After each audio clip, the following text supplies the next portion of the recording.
corona সন্দৰ্ভত গোলাঘাটৰ শ্ৰী শ্ৰী আঠখেলীয়া নামঘৰত বিশেষ ব্যৱস্থা খেৰেঙা যাত্ৰীৰ সংখ্যা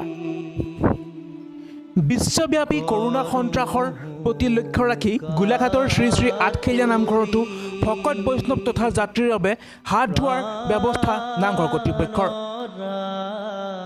হেণ্ড চেনিটাইজেশ্যনৰ যোগেদি ক'ৰোনাৰ বিৰুদ্ধে যুঁজ দিয়াৰ কথা ঘোষণা নামঘৰ কৰ্তৃপক্ষৰ মই শ্ৰী শ্ৰী আঠখেলীয়া নামঘৰৰ লগত কৈছোঁ বৰ্তমান সমগ্ৰ বিশ্বজুৰি ক'ৰোনা ভাইৰাছৰ সন্ত্ৰাস চলিছে সংক্ৰমণৰ সন্ত্ৰাস চলিছে ইয়াত আমি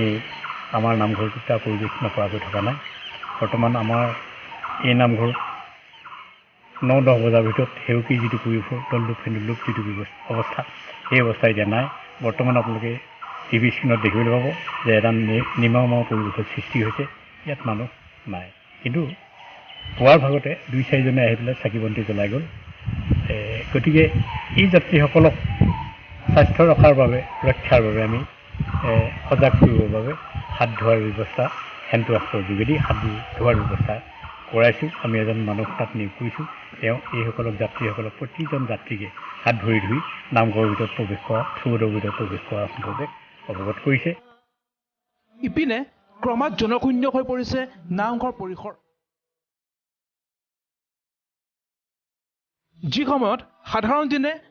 সহস্ৰাধিক লোকৰ সমাগম ঘটে তেনে সময়ত জনশূন্য অৱস্থাত আজিৰ আঠখেলীয়া নামঘৰৰ দৃশ্য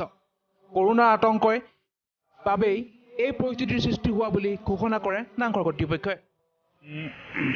আঠখেলীয়া নামঘৰ লৈ অহা সেউকীসকলক বৰ্তমান সমগ্ৰ পৃথিৱীতে যিটো ক'ৰোনা ভাইৰাছৰ প্ৰাদুৰ্ভাৱ হৈছে আমাৰ আঠখেলীয়া নামঘৰলৈ অহা সেউকীসকলক আমি হাত ধোৱাটো বাধ্যতামূলক কৰিছোঁ আৰু আমাৰ নিত্য নৈমিত্য যিখিনি কৰ্ম সেই কৰ্মখিনিহে চলি আছে সেউকী প্ৰায় কমি গৈছে আপোনালোকে দেখিছে আজি মানে বৰ্তমান পৰিস্থিতিত এতিয়া এজনো সেউকী নাই আৰু আমি আমাৰ সমিতিৰ ফালৰ পৰা আমি ৰাইজক সজাগ কৰিব বিচাৰিছোঁ ক'ৰোনা ভাইৰাছৰ বিৰুদ্ধে কেনেকৈ ল'বলগীয়া যিখিনি পদক্ষেপ